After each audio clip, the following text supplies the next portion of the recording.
Hey everyone! We went a little over in episode 1, so this is episode 1.5. We're talking about why you should celebrate the church calendar. Thanks for tuning in.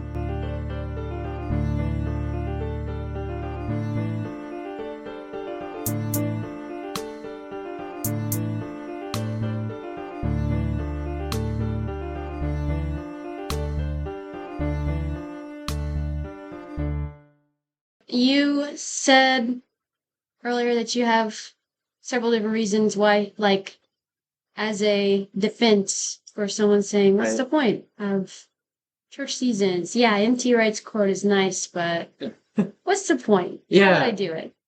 and I guess this could be said to someone like me, who growing up never practiced this and may not have really understood or appreciated it. But I think also don't tune out if you've been celebrating your whole life. I think this might be a good moment to consider why we celebrate this. Yeah. Yeah. So we'll just kind of talk through it. Yeah. First reason why we celebrate sacred seasons is they are literally built into the cosmos. Fun word. Yeah. What do I mean by that? Genesis 1, Yeah. God creates everything. Creation story. Yeah. And you probably wouldn't be looking for it here. Especially in our English translations, we kind of miss the point. But when God puts the stars and the moon and lights in the sky, Yeah.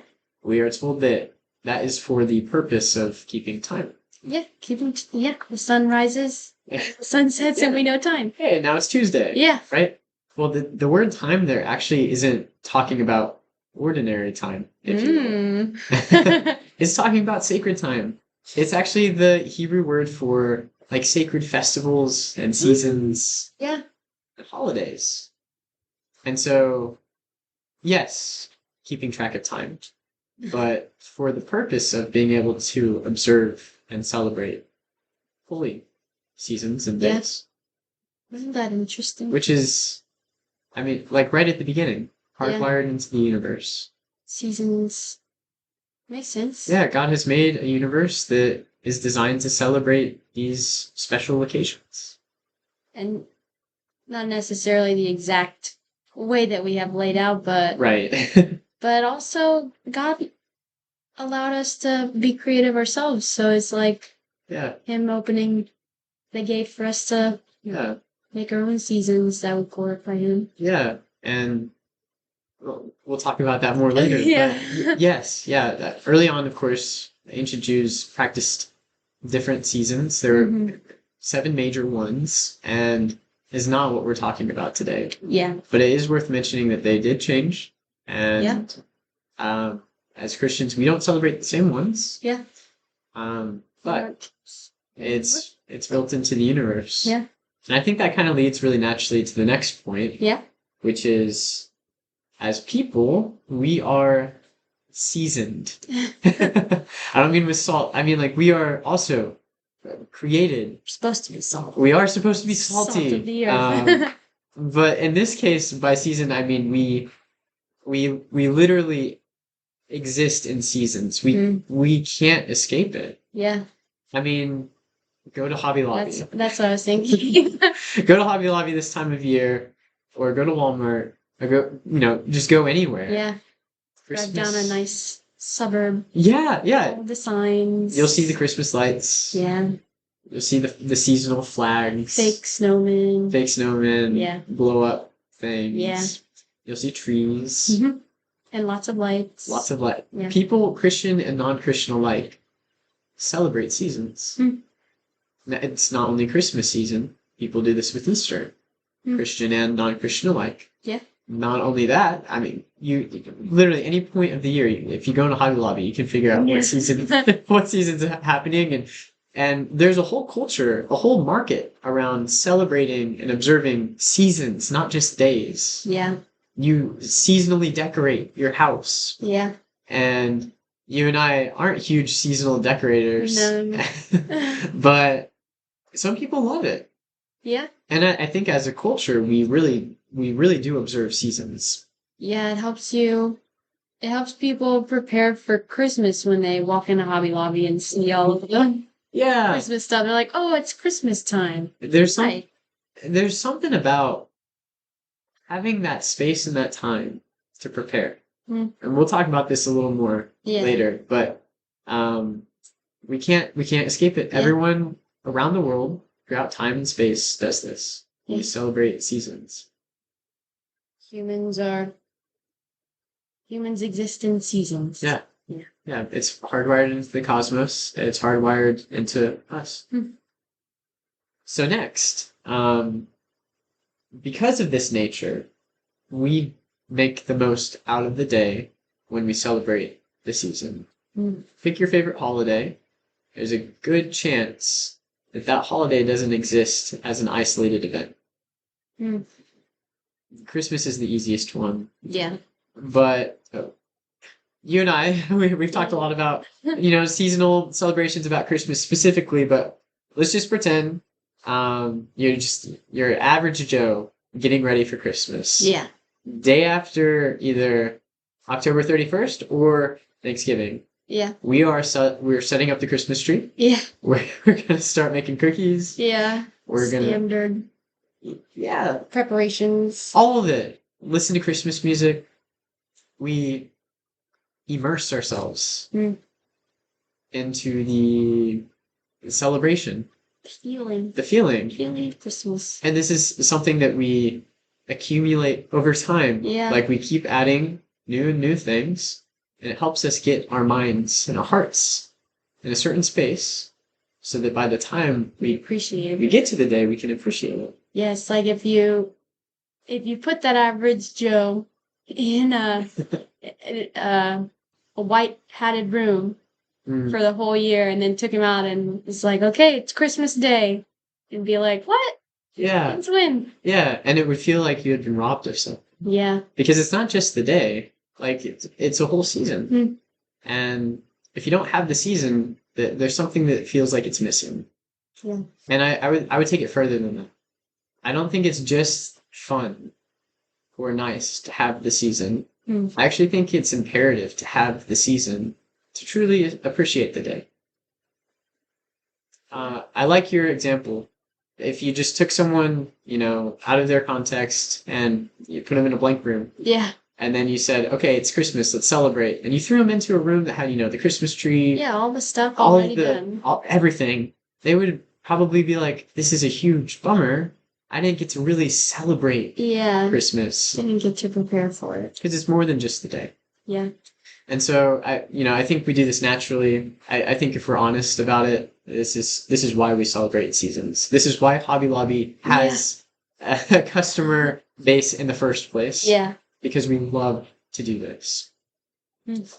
So that's number 3. Yep. Number 4, and depending on who you are, this may or may not be a compelling reason, but the church across time and space has celebrated the church calendar. So let's talk about those who the word tradition doesn't rub them as a bad word. If that's you, this is an invitation to join in the larger community of saints, right? The people who have gone before us that we can learn from and appreciate the practices that they created. Yeah. They thought were important. Yeah, they thought it was important. Yeah. And it was a huge part of their walk. You just get to take part in something that they thought was important, and you kind of like, I don't know. It's like you're walking with them. Yeah. Almost. It's been passed down to us. Yeah. I think it's really tragic that a lot of Christians walk away from that. And I think it's kind of this independent, individualistic strain of especially Western or American Christianity that takes a look at what we've been handed and says, no, thank you. Yeah. I think I'll do it my own way. And to those people, I would say this. First of all, you do celebrate the church calendar. Just a minute version of it. You celebrate Christmas and Easter. Yeah, those are feast days. Those are part of the church calendar. Yeah. And you've found those to be a welcome and valuable part of your church practice. Yeah. Now, what if instead of seasonally decorating your house for those holidays, what if your entire church community gathered and observed those seasons together?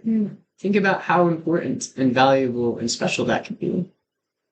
And I think some people just don't like tradition. Oh yeah. And one aspect is inevitable. I mean, we all have traditions. Yeah. A lot of the churches that say that, they renounce tradition, they have traditions of their own. Yeah, they still meet as a church. Yeah. Which is in a building. Yeah. Or a house. I Yeah, guess. you've got your service. You've got your, classic, this is what we do feeling. Yeah. And if you don't do that, you're living in chaos. Mm-hmm. I mean, we can't escape tradition. Tradition in and of itself is not bad. No. There are bad traditions. Sure. And it is worth examining and making sure. And, in some cases or scenarios, some cultures, it may not be appropriate to practice the church calendar exactly how other Christians do. Yeah, maybe. I think that's part of, being filled with the Holy Spirit and, having wisdom to figure out the best way to celebrate the life of Jesus and different convictions. Yeah. God gave us all different convictions. And that's fine. Yeah. But I think the idea of saying, I don't want the church calendar because it's church tradition. I think the people who are thinking that, I would challenge you to reconsider that skeptical perspective and just consider for a moment, you already do practice the church calendar in some ways.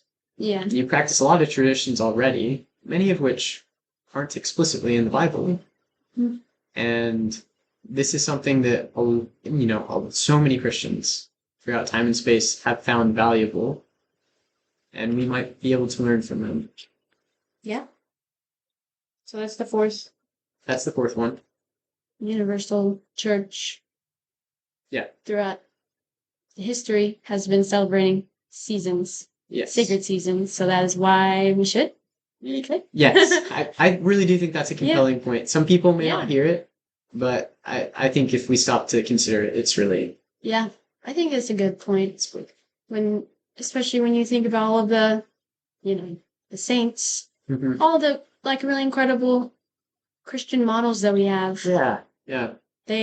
Who we have lots of days to celebrate them in the church calendar, but it's just lots of them celebrate the church calendar. Yeah. It's just neat. It is neat. Yeah. And some people would even say, respond negatively to the idea of saints or models of Christian faith. Then I say to you, what does Paul mean when he says, model after me as I model after Christ? Yeah. I think examples are helpful. Yeah. And we can appreciate and value the experience and the life and the example of Christians who have gone before us. Yeah. So. Yeah, I agree. Yeah. Okay. So next 5. and lastly, and here's the big one, Jesus celebrated sacred seasons. What would Jesus do? He would celebrate the Jewish festivals, is what he would specifically do. And this maybe his birthday. Okay, so Christmas. Which is also a fun example. We celebrate birthdays. Yeah. We celebrate all sorts of holidays that aren't sacred, but we kind of do make them sacred. I mean, we do the whole 9 yards for all sorts of 4th of July. Oh yeah. Anyways, that's not what we're talking about. No. We're talking about Jesus. Yes. So Jewish holidays. Jesus celebrated Jewish holidays. Some of those were passed to us. Like, if you stopped it, I remember when I had this crazy moment when I realized the Lord's Supper, communion, the Eucharist, whatever you want to call it, is a developed version of the Passover feast. Yeah. And that is a Jewish holiday. It was... It's from the Old Testament. Yeah, that's old. That's Exodus. Yeah. But Jesus took that, as he was celebrating it with his disciples, he changed the meaning of it. He said, this thing that we've been celebrating this whole time, it's actually going to find its ultimate fulfillment in what I'm about to do. Mm. And so when you do it, with all of that, Old Testament backdrop, remember now at the forefront, my body and blood. Mm. And, revolutionize the Lord's Very Supper. controversial Oh, yeah. at the time. And very heretical, Yeah. right? I mean, but it's Jesus, so he can say it. Yeah. But when we're talking about Jesus celebrating sacred seasons, I'm not saying that we should celebrate Jewish holidays. Although there are some Christians who do that, and they find it to be really meaningful and Yeah. powerful. What I'm trying to say is that Jesus found meaning in those holidays and those sacred seasons. That weren't necessarily what was created when God created the stars and all the time stuff. Right. It's what humans Right. developed. And Jesus was like, yeah, that's... Yeah. The Feast of Booths didn't exist in Genesis 1. Yeah, it's like Jesus was like, in a sense, like...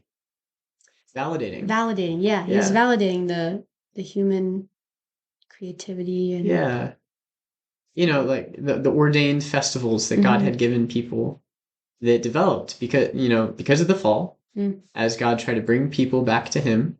And there were these special days and months and seasons where the Jewish people would remember the ways that God had worked and the ways God was bringing them back towards, a fuller reconciliation. Jesus celebrated those holidays.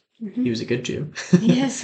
And we don't celebrate those as Christians, at least most of us don't. But the idea behind that there are meaningful days, months, seasons, what have you, where we join together to remember what God has done and the ways that God is continually working and bringing us back toward a fuller reconciliation of all things.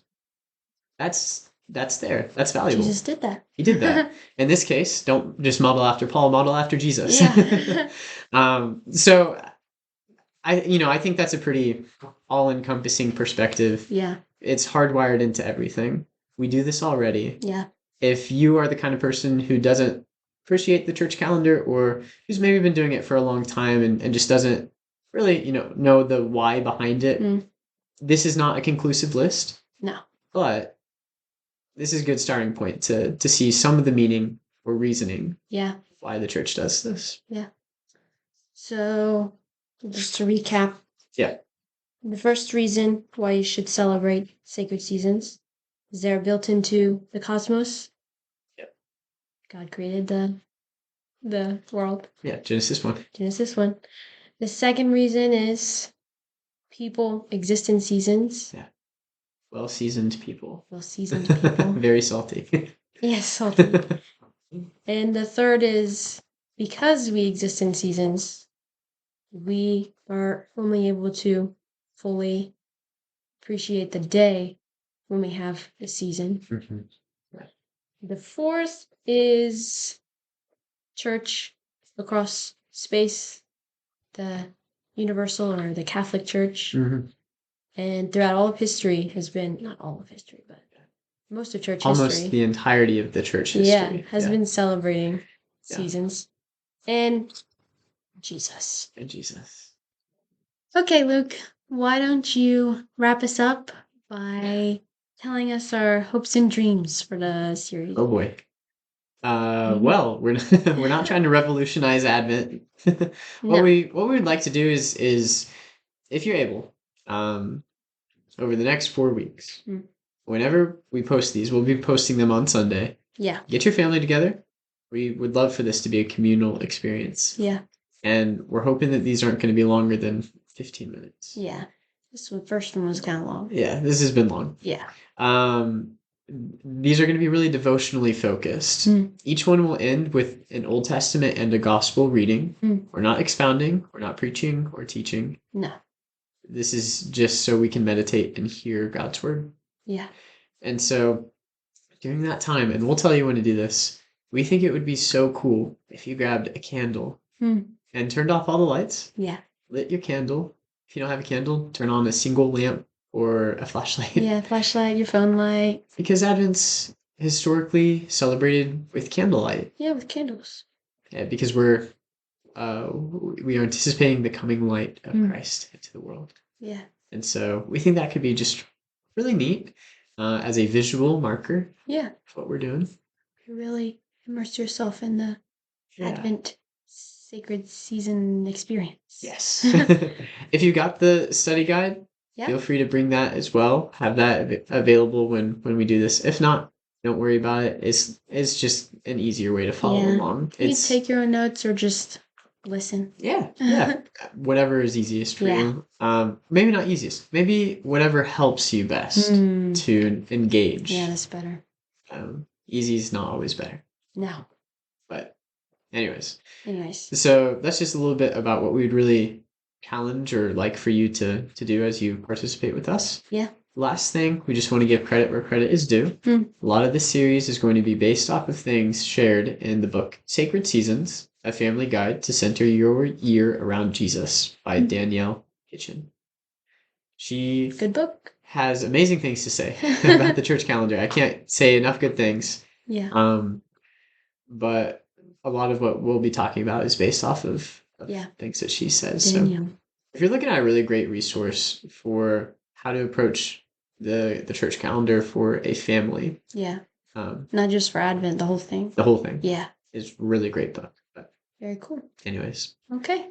Well, that's all we have to say for now. But tune back in next week. We are so glad that you listened to this week, and we will talk to you again soon. Yeah, for the first Sunday of Advent. Yep. Yeah. Bye, everyone. Bye.